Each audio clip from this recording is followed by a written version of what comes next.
Nú ætlum við aðeins að skoða hvernig við vinnum úr gögnum í tölfræði. Hérna erum við með dæmi, nemendur í bekk, ég bjó þetta dæmi nú bara til. Nemendur voru spurðir hve oft þeir fóru í bíó 3 mánuðum. Við ætlum að flokka svörin í töflu.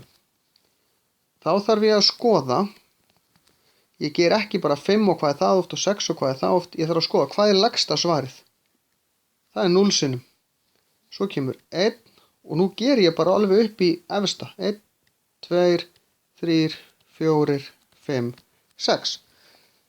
Skiptir mig engu máli hvort allar tölunar eru hérna eða ekki því ég vil hafa allar í röð frá lægsta og upp í hæsta. Og þetta er þá bara hve oft og þetta köllum við tíðni. Og nú ætla ég að fara í gegnum töfluna. 5 er einu sinni, þá er ég búið með það. 6 einu sinni, búið með það. 2, búið með það. 3, svona fer ég í gegnum þetta. Ég veit þetta er pínu handavinna, en eftir því sem að tölunum fjölgar, þá aukast líkurnar á mistökum ef ég geri þetta ekki afskaplega skipulega.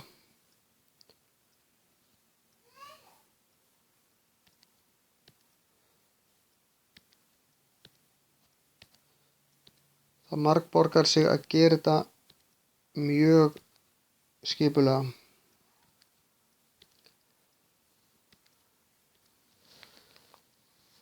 Og nú er ég komið með tölur.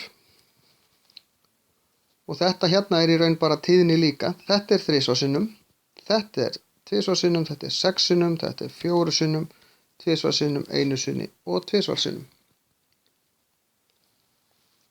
Nú er ég komin með hvert svar er oft og ef ég vil vera alveg vissum að ég hefi gert rétt þá tel ég hvað þetta eru mörg. Þetta eru 3 pluss 2 eru 5 pluss 6 eru 11 pluss 5 eru 15 pluss 2 eru 17, 18, 19, 20. Þetta er að vera 20 tölur.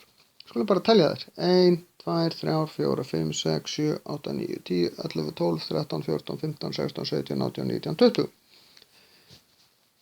Þess vegna ætti ég að hafa gert þetta nokkurn veginn rétt. Þessa töflu, sem við köllum oft tíðnitöflu, notum við síðan áfram og ég ætla að sýna ykkur í næstu vídeó hvernig við nýtum okkur þessa töflu til þess að lesa úr henni eitt og annað sem við gætum vilja gera.